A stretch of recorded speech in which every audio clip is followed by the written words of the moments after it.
नमस्कार मित्रों, आप सभी को स्वागत है आख्यान हिंदी कहानी की और एक नई वीडियो में। आज हम इस वीडियो के माध्यम से नवरात्रि व्रत कथा बताने वाले हैं। आप सभी से निवेदन है, कृपया भक्ति पूर्वक पूरा कथा जरूर सुने।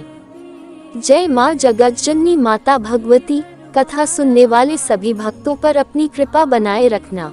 आज देश भर में नवरात्रि की धूम है। आज यानी 22 मार्च 2023 बुधवार से मां आदिशक्ति की आराधना का पर्व नवरात्रि प्रारंभ हो गया है, जो कि 30 मार्च 2023 तक चलेगा। ये हिंदू धर्म के प्रमुख त्योहारों में से एक है, जिसमें मां आदिशक्ति की उपासना की जाती है।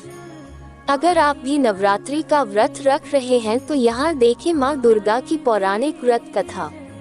चैत्र नवरात्रि के 9 दिनों में मां दुर्गा के 9 स्वरूपों की पूजा विधि अनुसार की जाती है। मान्यताओं के अनुसार जो भक्त नवरात्रि के 9 दिनों तक व्रत रखता है और विधि अनुसार मां दुर्गा के 9 स्वरूपों की पूजा करता है, उसकी सभी परेशानियां दूर होती हैं तथा हर मनोकामनाएं पूरी हो जाती हैं। हिंदू धर्मशास्त्रों के अनुसार नवरात्रि की व्रत कथा को पढ़े बिना व्रत अधूरा माना जाता है। अगर आप भी नवरात्रि का व्रत रख रहे हैं तो ये कथा जरूर सुने। शास्त्रों के अनुसार चैत्र नवरात्रि करने का फल अश्वमेघ यज्ञ के समान बताया गया है, जिसे सुनने मात्र से ही मोक्ष का मार्ग सुलभ हो जाता है। नवरात्रि व्रत कथा के अनुसार एक समय बृहस्पति जी ने ब्रह्मा जी के समक्ष चैत्र व आश्विन मास के शुक्ल पक्ष में पड़ने वाले नवरात्र का महत्व जानने की इच्छा जताई। इन्होंने कहा, इस व्रत का क्या फल है, इसे किस प्रकार किया जाता है, सबसे पहले इस व्रत को किसने किया, ये सब विस्तार से कहिए। बृहस्पति जी के प्रश्नों का जवाब देते हुए ब्रह्मा जी ने कहा, है बृहस्पति, प्राणियों के हित की इच्छा से तुमने बहुत अच्छा प्रश्न किया है। जो इंसान मनोरथ पूर्ण करने वाली माँ दुर्गा, महादेव, सूर्य और नारायण का ध्यान करता है, वे धन्य है। ये नवरात्र व्रत संपूर्ण कामनाओं को पूर्ण करने वाला है। इस व्रत को करने से पुत्र सुख, धन, विद्या और सुख मिलता है। इस व्रत को करने से रोग दूर हो जाता है, घर में समृद्धि की वृद्धि होती है, बंध्या को पुत्र प्राप्त होता है, समस्त पापों से छुटकारा मिल जाता है। जो मनुष्य इस नवरात्र व्रत को नहीं करता वह अनेक दुखों को भोगता है। यदि व्रत करने वाला मनुष्य सारे दिन का उपवास न कर सके तो एक समय भोजन करे और 10 दिन बांधवों सहित नवरात्र व्रत की कथा का श्रवण करे। हे बृहस्पति, जिसने पहले इस महाव्रत को किया है वह कथा मैं तुम्हें सुनाता हूँ। एक बार ब्रह्मा जी बृहस्पति जी को नवरात्रि व्रत कथा सुना रहे थे। ब्रह्मा जी के अनुसार बहुत समय पहले एक गांव में पीठक नाम का एक अनाथ ब्राह्मण रहता था। वह माँ दुर्गा का भक्त था।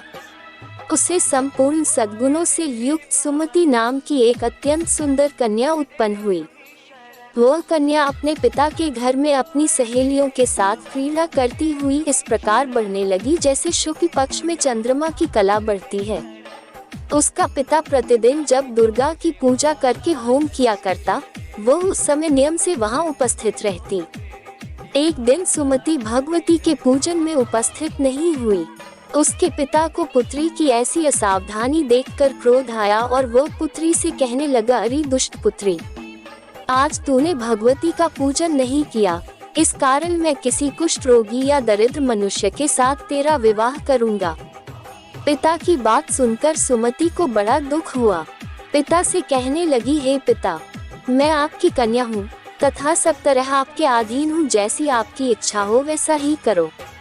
चाहे राजा से, चाहे कुष्ठी से, चाहे दरिद्र से, जिसके साथ मेरा विवाह करना चाहो कर दो, पर होगा वही जो मेरे भाग्य में लिखा है। क्योंकि कर्म करना मनुष्य के अधीन है पर फल देना ईश्वर के अधीन है। कन्या के निर्भयता से कहे हुए वचन सुन उस ब्राह्मण ने क्रोधित हो अपनी कन्या का विवाह एक कुष्ठी के साथ कर दिया और अत्यंत क्रोधित हो पुत्री से कहने लगा, हे पुत्री, अपने कर्म का फल भोगो, देखिए भाग्य के भरोसे रहकर क्या करती हो।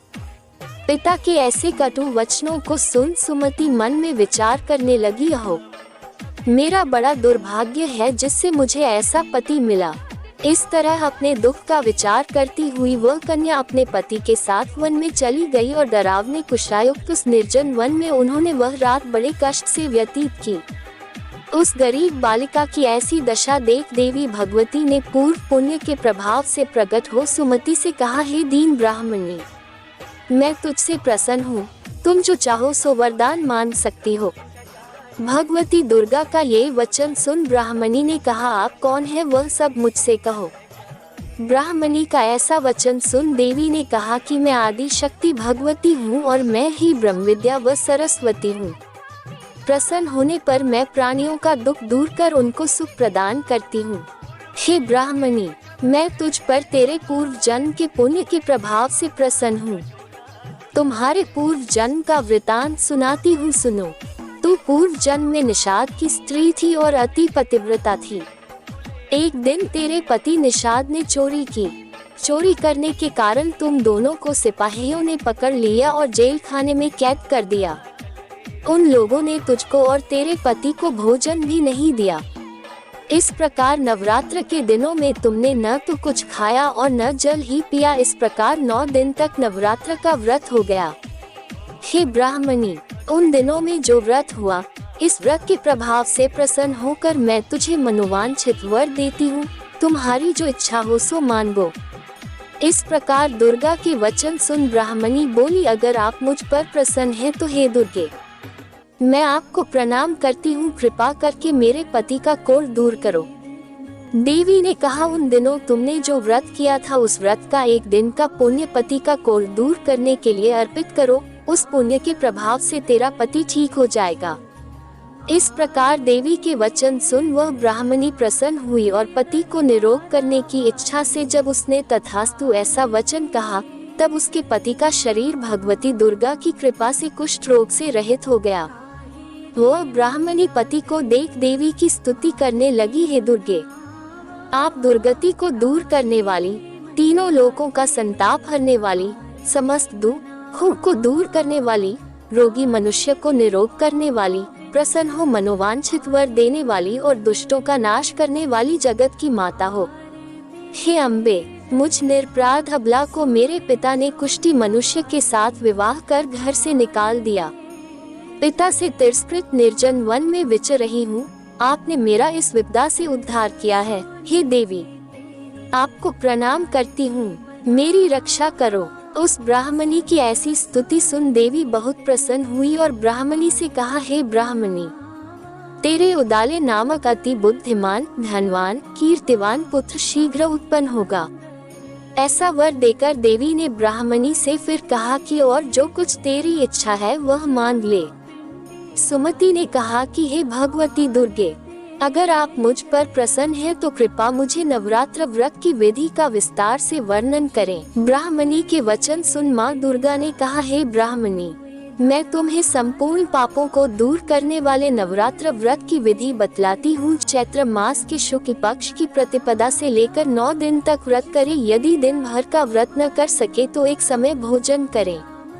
शुभ मुहूर्त में घट स्थापन करें और वाटिका बनाकर उसको प्रतिदिन जल से सींचें। महाकाली, महालक्ष्मी और महासरस्वती की मूर्तियां स्थापित कर उनकी विधि सहित पूजा करें। बिजौरा के फल से अर्घ्य देने से रूप की प्राप्ति होती है। जायफल से अर्घ्य देने पर कीर्ति, दाख से कार्य की सिद्धि होती है। आंवले से सुख की प्राप्ति और केले से अर्घ्य देने से आभूषणों की प्राप्ति होती है। इस प्रकार पुष्पों व फलों से अर्घ्य देकर व्रत समाप्त होने पर 9वें दिन विधि विधान हवन करें। खांड, घी, गेहूं, शहद, जौ, तिल, बिल, बेल, नारियल, दाख और कदम जैसी विभिन्न सामग्रियों से हवन करें। आंवले से कीर्ति की और केले से पुत्र की, कमल से राज सम्मान की और दाखों से संपदा की प्राप्ति होती है। खांड, घी, नारियल, शहद, जौ और तिल तथा फलों से होम करने से मनोवांछित वस्तु की प्राप्ति होती है। व्रत करने वाला मनुष्य इस विधि विधान से होम कर आचार्य को अत्यंत नम्रता के साथ प्रणाम करे और यज्ञ की सिद्धि के लिए उसे दक्षिणा दे। इस प्रकार बताई हुई विधि के अनुसार जो व्यक्ति व्रत करता है उसके सब मनोरथ सिद्ध होते हैं, इसमें तनिक भी संदेह नहीं है। इन 9 दिनों में जो कुछ दान आदि दिया जाता है उसका करोड़ों गुना फल मिलता है। इस नवरात्र व्रत करने से अश्वमेध यज्ञ का फल मिलता है। हे ब्राह्मणी, इस संपूर्ण कामनाओं को पूर्ण करने वाले उत्तम व्रत को तीर्थ, मंदिर अथवा घर में विधि के अनुसार करें। ब्रह्मा जी बोले, बृहस्पति जी से बोले। इस प्रकार ब्राह्मणी को नवरात्रि व्रत विधि बताकर देवी अंतर्ध्यान हो गई। अतः जो मनुष्य या स्त्री इस व्रत को भक्तिपूर्वक करता है वह इस लोक में सुख प्राप्त कर अंत में मोक्ष की प्राप्ति करता है। ब्रह्मा जी बृहस्पति जी से कहते हैं कि यह इस दुर्लभ व्रत का महात्म्य है जो मैंने तुम्हें बताया है। ऐसा सुन बृहस्पति जी आनंद से प्रफुल्लित हो गए और कहने लगे कि हे ब्राह्मण, आपने मुझ पर अति कृपा की जो मुझे इस व्रत का महत्व सुनाया। ब्रह्मा जी बोले कि हे बृहस्पति, ये देवी भगवती संपूर्ण लोकों का पालन करने वाली है। इस महादेवी के प्रभाव को कौन जान सकता है। बोलो देवी भगवती की जय। इस कहानी को अंत तक सुनने के लिए आपका बहुत बहुत धन्यवाद। अगर आपको ये कहानी अच्छी लगी तो कृपया इस वीडियो को लाइक करें। आख्यान हिंदी कहानी चैनल को सब्सक्राइब करते हुए अपना प्यार और आशीर्वाद दें।